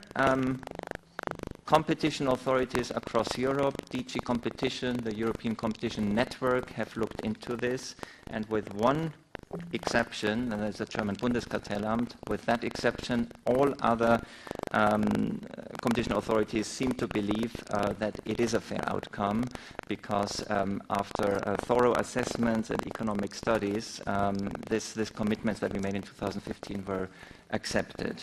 And the argument is the free riding, that we do invest heavily in making these properties visible. So speaking of fairness, we believe this is the fair balance of interests between our business partners and ourselves. Thank you. Mr. Stenk? Why did we not use the term fair in our regulation? First of all, we did use it in the title. Yeah, it's about fairness and transparency. We didn't. Of course, we thought about this. Yeah, should there be a clause that says "Thou shalt not be unfair"? Sort of. We refrained from this. I mean, this is a regulation. It's directly applicable. It must be crystal clear. When unfair, we just heard this debate here between HOTREC and Booking. Yeah, one side says it is unfair that our hotels cannot offer cheaper or better services on our website, and the other says it would be unfair if you did that, and then everybody is free riding on our platform. So and this was just one example, yeah, and we could go through the whole regulation, and you would always have two arguments on what is considered fair or unfair. So in a regulation, we would have to be crystal clear what that means, and that would have meant, for instance, a blacklist of clauses that we consider unfair. But that's a very difficult exercise. What we did actually is the regulation itself, article by article, says what we consider is unfair. So it's not that we have a list of unfair clauses that are banned, but we are saying it is unfair if your terms and conditions are not clear. It is unfair if you change them, but you don't give 15 days to business users to adapt. It is unfair if your business users don't know on what grounds you may delist them. It is unfair that you delist them without telling them why you did that. And so each and every of the articles up to it is unfair if you don't offer any decent forms of redress to your business customers. So unfair is the title of the whole regulation, and we hope that the very articles and the very provisions prevent unfairness that we have discovered through the research. Thank you very much. Mr. de Baran? VP Schaldemose, thank you very much, and thank you very much to Werner Stenk for this explanation. I believe, but that's a personal opinion, that of course, if this draft regulation is called fairness and transparency, it's for sure because there is a lack of transparency. We see the fitness on the consumer law, which is regarding unfair commercial practices directive, which is going to be amended in that sense. I want to make one point on the narrow parity clauses, although I'm not an expert. We saw, and I think the Commission could confirm, that there was absolutely no result. And I think a point that my colleague and partner from Booking.com forgets is that the hotels could not put a lower price on its own website. So it's again a question of interpretation, but saying that it's fantastic to be able by telephone or offline to provide another price. I'm not going to say that it's a discrimination because it would be too strong, and we are in partners and gentlemen. But I mean, the clarity is that the hotel, the establishment, can have no opportunity to put it on its website. We speak about the digital agenda. We're looking at the future, which is digital. So it shall be encapsulated. This is why we're just calling for this ban of parity clauses, or I don't like this term, I just say the freedom, of control of its own channel by the business user. And we know the marketing power of Booking. We will stay in Booking, but we consider that right now there is this monopoly, and we need to rebalance the power where we see a quite important imbalance. Thank you. Thank you, everyone, for explaining a lot extra, and I'm quite sure that we will probably get back to this discussion later on again. But we still have a couple of speakers, because we have made an agreement with two companies that they would be given the floor to speak out and explain where they stand on this. And the first one is the company Sinam with Miss Agatha Nawaka. Is it true? Thank you, and the floor is yours. And I do apologize for pronunciation. Thank you very much for giving CESNAM the opportunity to speak for the second time, actually, today. For those that haven't been here in the morning, CESNAM is a Czech company established in 1996, and since then leads successfully the Czech search and online market in general. And thanks to CESNAM, actually, Czech Republic is the only market in the EU, and not in many markets actually in the world as well, where there is a local player that leads the market, and in both full search and online services as well. I'm a bit surprised actually that we haven't spoken so far yet about the, I think, most political and most sensitive part of the proposal, which is the last-minute extension to the search engine. The scope of the regulation has been extended at the first of all, there are not many search engines in the world, in Europe. Secondly, we see that actually as unintended consequences and maybe some unresolved competition cases with European player, actually, such as CESNAM, being the victim of such unintended consequences. And that brings me actually the extension of the scope to search engines and main parameters. As much as we welcome actually the clarifications on terms and conditions and also the redress from the Commission and certain parts of transparency is also welcome as well. But when it comes to main parameters, we still don't know who will be determining the main parameters of the search ranking. We don't know actually whether we will be complying with the regulation, basically whether this what we do actually is sufficient to comply with the regulation, because it's not clear who actually is going to determine the main parameters. Then the search actually reflects the evaluation of hundreds of parameters which are ranked in accordance with their relevance, and it's independent process actually based on machine learning, and therefore for each query and document, the search engine responds uniquely. And to describe it really mathematically, it's an infinite number of variations of the individual equations. So actually for the 20 recent years, we've been developing and improving methodology base, and it's called decision tree learning, and it's predictive modeling approach. It's our business secret as well, and it's a know-how, and we have as well the right to protect it. That's why we would like to know who will be in charge of determining those basic set of parameters in general search that determine basically the ranking. And moreover, publishing information on parameters and machine learning methods can even endanger our services and even customers. And I'm speaking here about the fraudulent websites. That's why we actually oppose the extension of the scope to search engines. And I'm delighted actually to hear that the rapporteur was mentioning small and medium-sized enterprises. I mean, we are not an SME. We are a scale-up that's been existing on the local market for over 20 years, but it's a company that hires around 1,200 employees. Therefore, we are not considered anymore as an SME.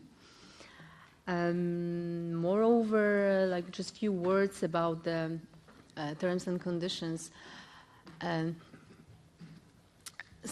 It looks to us that it's a bit unpractical. It's doable, but it's going to be challenging. I think, you know, the way the websites are working, the way search is working, to give notices 15 days in advances to all website users, which, by the way, are not necessarily our business users.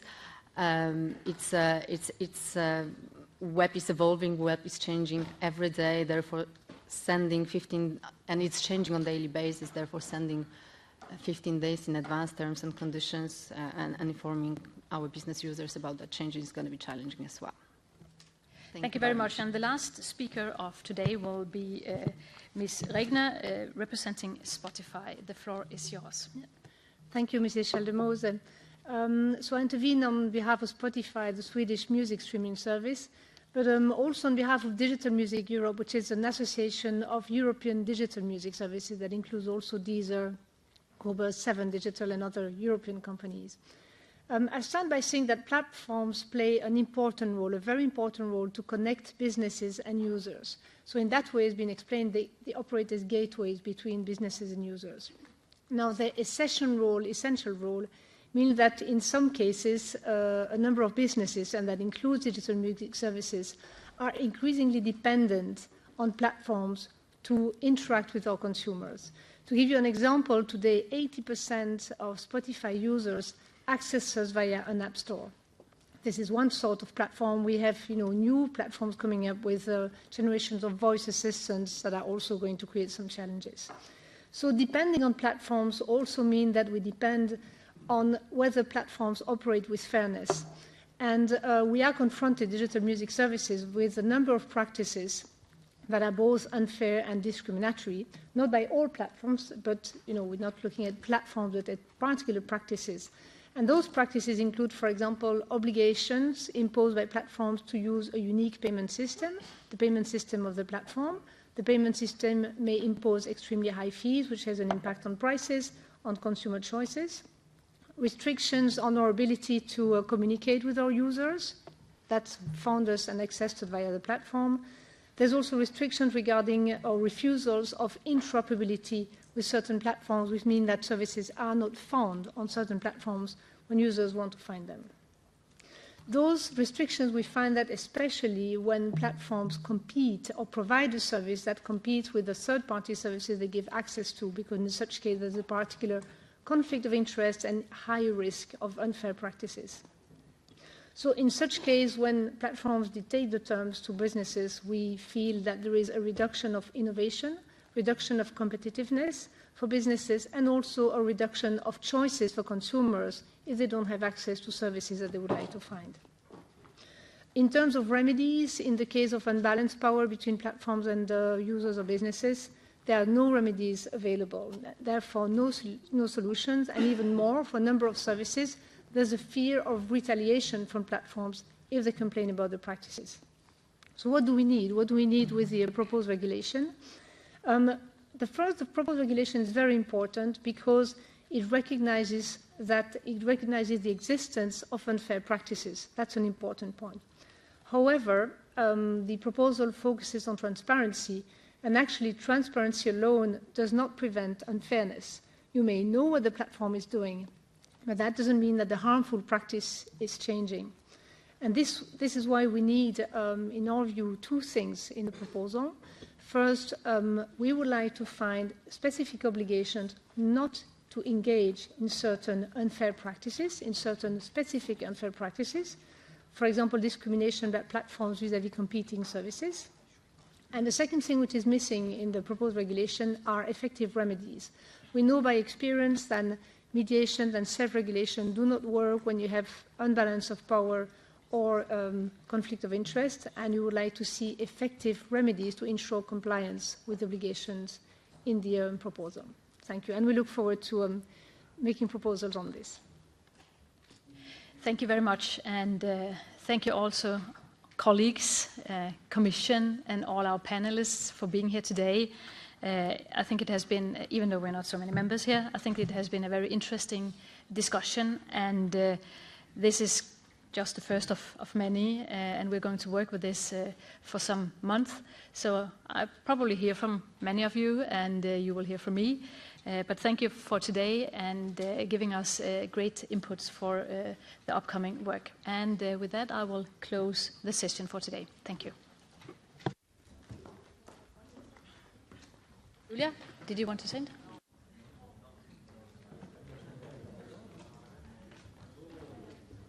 Just to clarify, I was closing the hearing, not the meeting. Sorry.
Colleagues, I think it's time to start the afternoon session of the IMCO Committee.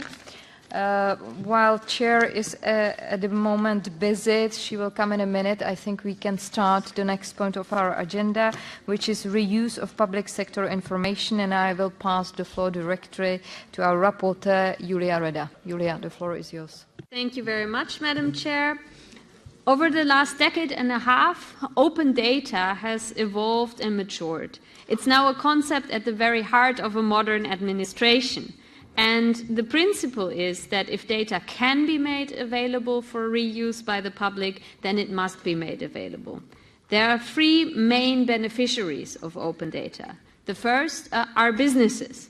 In the European Commission's evaluation accompanying this recast proposal for the Public Sector Information Directive, the data economy in the EU was estimated to be worth 300 billion euros in 2016. This value was generated among 134,000 data businesses and can be further enhanced by making public sector data accessible and reusable. The second beneficiary are the citizens. Citizens are enabled to actively participate in their communities and in society by informing them with reliable data rather than through rumors or sporadic evidence. And the third is the administration itself, and this is very important. While open data allows administrations to fulfill their obligation to make their policy transparent, it also creates incentive to make different departments in the administration cooperate better with each other and to make data accessible to internal users within the administration that wouldn't have had access to it otherwise. In short, it makes the administration's life easier and makes it work more efficiently. According to the evaluation, benefits of making data open from the start by far outweigh any potential costs for public administrations at a rate of 26-1. I welcome the direction of the Commission's proposals to further develop the PSI directive through this recast. However, the cautious approach the Commission has taken fails to correct a status quo that still allows large multinational corporations to benefit from public administration data while civic initiatives lose out. One example of this is a licensing deal that Google has made in Germany with the German Federal Agency for Cartography. For mapping data, it purportedly pays a low six-figure yearly fee. To Google, a six-figure fee is not a lot of money. And the improvements to Google Maps as a result of this geographical data are quite huge. A civil society initiative like OpenStreetMap that has created a detailed map of the world largely through the initiatives of volunteers cannot afford such a license.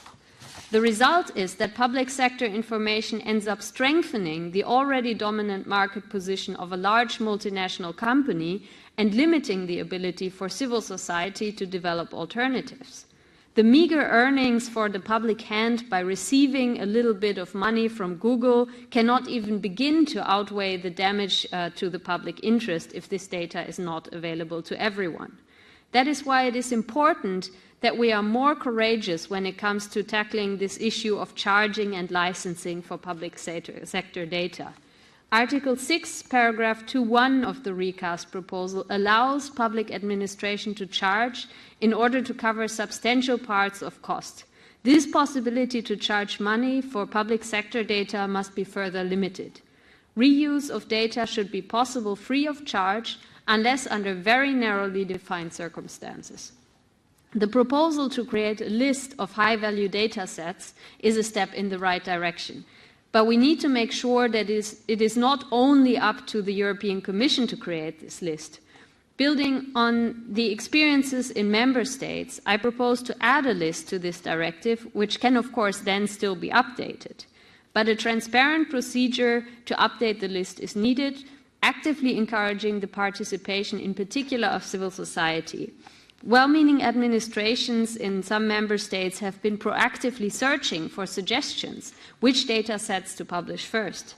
But administrations that shy away from the involvement in opening up their data oftentimes start releasing the least informative, least relevant, and least attractive data first. German civil society groups have coined a term for this. They call it Schnarchdaten, that is data that is so boring that it makes you start snoring. NGOs such as the Open Knowledge Foundation have published categories of data that are most useful and should be the highest priority when making data available. Such suggestions should be taken into account and can be built on when compiling the list. My aim is to move quickly and to update the directive so it does three things. Firstly, the directive should not in any way get in the way of member states that are already fully committed to open data and that release their data in open formats and under permissive licenses. Secondly, it should help those member states that are not yet committed and guide them with steps and methods to be adopted. And thirdly, the directive should underscore the European dimension of open data, promote pan-European aggregation of data, and the collaboration and free movement of data across borders. Finally, the best term to describe this directive, what this directive does, is open data. It is a disservice to the potential of this directive to not showcase what it may achieve. Therefore, I propose to pick up a very good suggestion of Belgium in the Council to rename this directive the Open Data Directive. Thank you very much. Thank you very much, Julia. And then I would like to give the floor to the shadows. And for the EPP, it's Sabine Verheyen, but I think that Mrs. Colin Lange will take the floor for her. Frau Vorsitzende. Madam Chair, dear colleagues, Sabine Verheyen welcomes the Commission proposal. The aim is to make as much public sector information available for further use as possible. Public sector information is a massive, has a massive social, innovative and economic potential. There is a great deal of information such as legal provisions, statistics, resources relating to books, works of art and so on, things which enable you to make better weather forecasts, for example. In the PSI directive, one of the keystones is transparency and the conditions for further processing in order to ensure fair competition and equal treatment of all users. In the revision of the directive, we should bear in mind certain important points. We should maintain the public institutions a right of decision as far as possible, and the exemption of critical data should be possible, and it should be possible to allow for charges to be levied to cover costs. The new proposal does contain certain provisions on costs which require discussion when it comes to standard provisions and not levying fees when it comes to the high value data. I think the wording used creates some uncertainty which shouldn't be accepted. So those are the initial points, and Mrs. Verheyen very much looks forward to working further on this over the next few weeks and months. SND, we have Mrs. Jaakonsaari, please. Thank you, Chair. I will speak in Finnish, and I really welcome this presentation by the Commission. It is true that open data is an open innovation, and it is a key to using resources more effectively. It makes it possible to develop better products and services. So this is a very important resource. Data which is produced with public funds should also be in benefit of the society, and this directive supports this principle. This is why all reforms which have to do with enlarging the scope to cover public companies, to real-time data, and to increase transparency of data is very welcome. This is the way to improve the quality of science and reduce overlapping and improve the effectiveness of science. But the data must be of good quality, it must be credible, and standardizing this data is something that we should pay attention to. Different interfaces for programming also require standardized data to be used. Secondly, this directive proposal does not make it clear if public companies are obliged to follow this or not. Thirdly, the coverage of personal data and protecting personal data is an absolute requirement. All data is valuable, and making it anonymous obviously costs. I, however, think that this cost should be reasonable so that startups and SMEs are able to use this data. And finally, removing all impediments for the use of public data must go hand in hand with promoting using this data. This data must also be promoted when used between companies and authorities. It is very interesting to take a look at this new proposal, and I hope that we will have a very fruitful cooperation with the shadows and the rapporteur. Thank you. Thank you very much. And then for ALDE, we have Dita Karanzova, please. Thank you very much, Madam Chair. In general, I would support the extension of the scope to other public undertakings and research. My only question is research. If I am a doctor who does research with public money, at what point does the data I collect have to be shared? Do I have to share the raw data even before I have used it myself? Would the research data of a single researcher or group of researchers meet the standard to be covered by the new Article 13 on high-value data sets which protect it? I have similar questions when a research is co-funded with private and public funds. I ask these questions because it's not clear from the articles. It might be hidden in the recitals, but not in the articles. Second, on Article 4, schools and researchers are excluded from having to follow procedures of handling a request for data. This is good, but in practice, how should a researcher handle such a request? Beyond this, I generally agree with what has been said by the rapporteur, and I look forward to a quick adoption of this report. Thank you. Thank you very much. And I would like to give the floor to the European Commission, to Mr. Volman, please. Yes, thank you, Chair. Thank you, Chair, and many thanks for these comments and questions. Now, first of all, the proposal to change the directive on the reuse of public sector information is part of a broader package of measures for the data economy. So for the first time, the Commission has looked in a coherent way at different types of data, research data, government data, and also private sector data. The directive has been in place since 2003, and it has served as well. But times and technologies are changing fast, as was mentioned before. And, for example, the demand for real-time and dynamic data is growing exponentially. We also have to avoid that some member states move ahead in this area and others don't.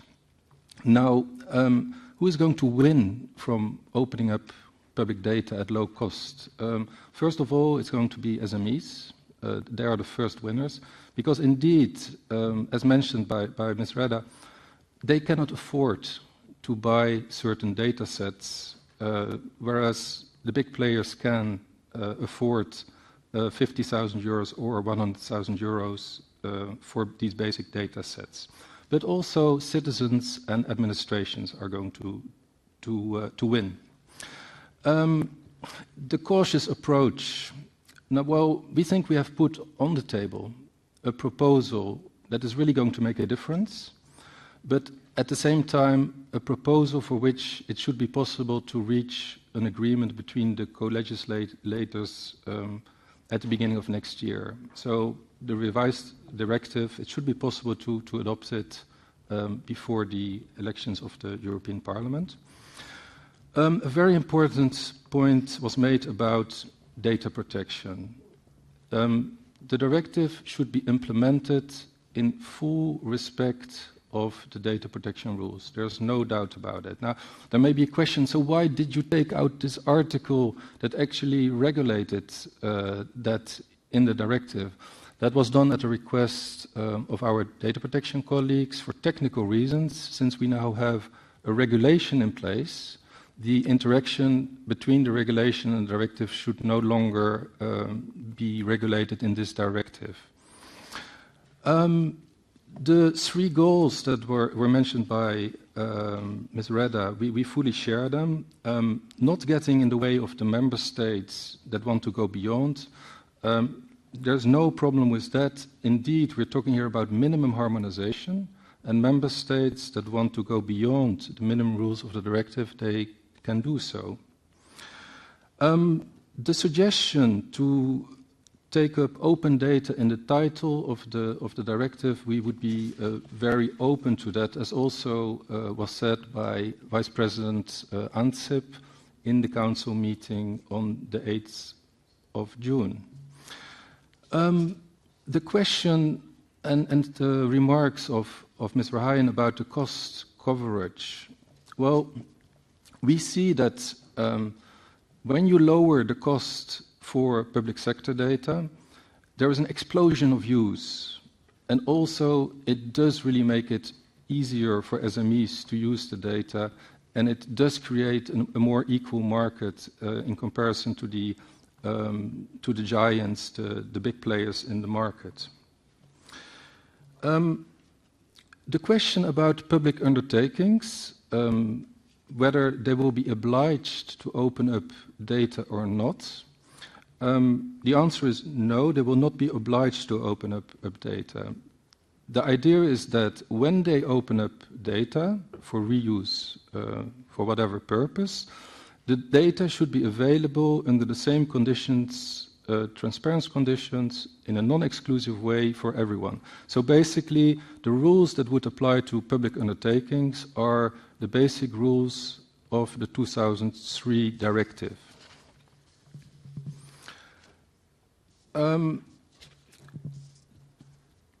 There was also a suggestion made to promote the practical implementation, making this work in practice in all the member states. And there I would like to point at a link between this proposal and also what we propose in the Digital Europe program, where an important link is made between the availability of public sector data and the development of artificial intelligence in Europe.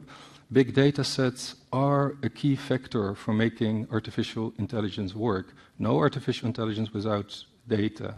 And indeed, what we have put on the table in the Digital Europe program creates a possibility to actually fund certain activities that are going to make this happen. Then the question about research. At what point does the research data need to be shared?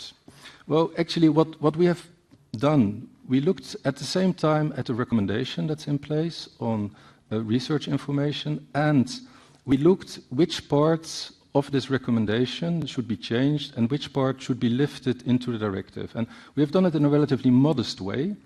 We propose two obligations for the member states. First of all, material that's available already, data that's available already in public repositories should be reusable for any kind of purposes. Now we see that in these repositories there often are limitations. This can only be used for research, or this cannot be reused at all. Then there's a second obligation on the member states to have an open access policy for data. The recommendation of 2012 on scientific information had an article that basically said member states had to have such a policy in place, but only 8 member states out of 28 have such a policy. That's why we decided to make it more stringent, to put it in a directive to make sure that this really happens. Why no procedures for the educational institutions? Why shouldn't they reply to requests? Well, in a way, it's linked to the obligations that we have put in the directive. Since we're talking about material that is openly available in repositories, we wouldn't cover material that is not out there already. So in that sense, it doesn't make sense to have extra procedures for the educational institutions, which could put a burden on them and which wouldn't make a difference in practice. I hope I replied to all the questions. Thank you very much. I think so, with such a broad answer. But I would like to give the floor back to our rapporteur, Julia Reda, please. Yes, I would like to thank all the shadows for their very useful input to the draft report. It seems to me like there's already quite a great deal of convergence between the different positions.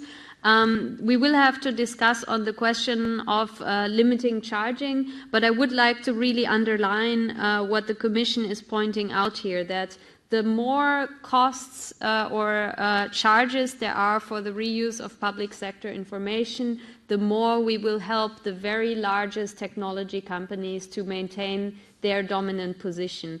And especially for civil society initiatives that are based on open data, such as OpenStreetMap or Wikipedia or others, it will only be possible to reuse data that is available free of charge under a permissible license. So I think I think it would be really good to take a close look at the excellent preparation and evaluation that the Commission has done in this area, and that we can there be as ambitious as possible to make as much data available free of charge and fully reusable as we can.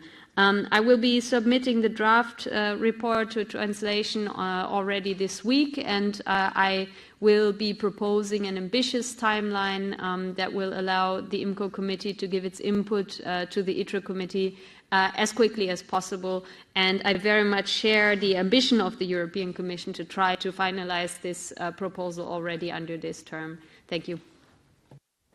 Thank you very much, and it is indeed an ambitious timeline. I see here that the consideration of the draft opinion will take place on the 11th of July, and then the deadline for tabling amendments will be the next day, with the aim of having the vote during our session of October, if I'm correct. Okay, so with this, I would like to close this agenda item and also our afternoon session of our committee. I would like to thank everybody, especially the interpreters. Thank you very much for all your work, and